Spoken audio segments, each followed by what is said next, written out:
এখানে যারা আমরা প্রার্থী আছি সবাই কোষ্ঠী পাথরে যাচাই করে কিন্তু নির্যাতনের শিকার হয়ে আন্দোলন সংগ্রামে এই পুরাতন ঢাকা থেকে কিন্তু নেতৃত্ব দিয়েছেন।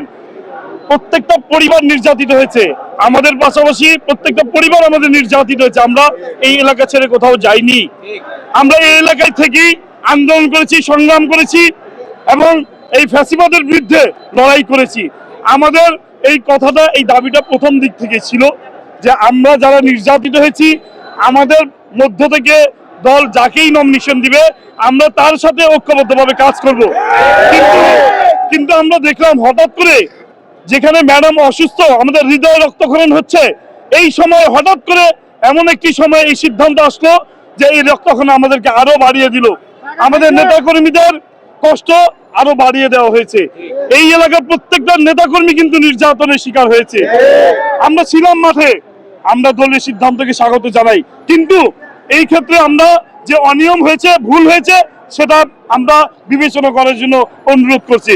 আর না হয় এই আসনটি যেহেতু ঢাকাদের আসন, আমরা ঢাকাবাসী সকলে ঐক্যবদ্ধ আছি, এই আসনটি পুনর্বিবেচনা না করলে এই আসনটি কিন্তু হারানোর সম্ভাবনা থাকবে।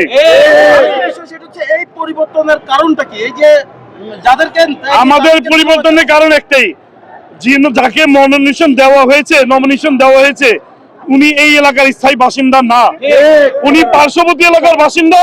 উনি 18 বছরে বিএনপির আন্দোলন সংগ্রামে আমরা কাউকে দেখিনি, তাকে একটি মামলাও তার নামে হয়নি। আমরা জেলখানায় গিয়েছি, জেলের কষ্ট আমরা বুঝি, আমাদের পরিবার বুঝে, উনি তো জেলের কষ্ট বুঝলেন না। উনাকে যদি এই এলাকা থেকে নির্বাচিত করা হয় উনি ত্যাগী নেতা কর্মীদের পাশে রাখবেন না। উনি একটি বিশেষ বাহিনী গঠন করেছেন, যেই বাহিনীর মাধ্যমে ঢাকা 6 লোক এসে ঢাকা সাথে নির্বাচন করেন।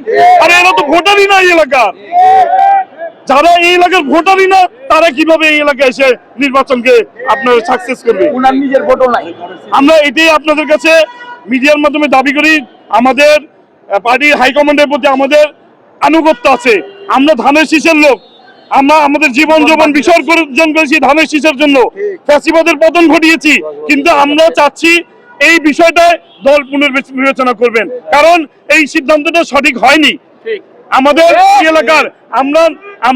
আমাদের আজকে বিক্ষোভে দেখতে পাচ্ছেন আমরা নামতে চাইনি, আমাদের এলাকার জনগণ আমাদেরকে নামতে বাধ্য করেছে, আমাদেরকে তারাই রাস্তায় নিয়ে এসেছে।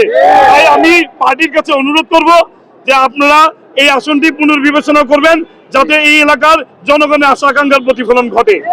আপনি যেমনটা বলছিলেন, আপনাদের এই আকাঙ্ক্ষা, এই দাবি যদি না মেনে হয়, এই খবরটা পৌঁছানোর পরেও, আজকের এই অনুষ্ঠানটা পৌঁছানোর পরেও, তারপর আপনার কি কর্মসূচি হতে যাবে?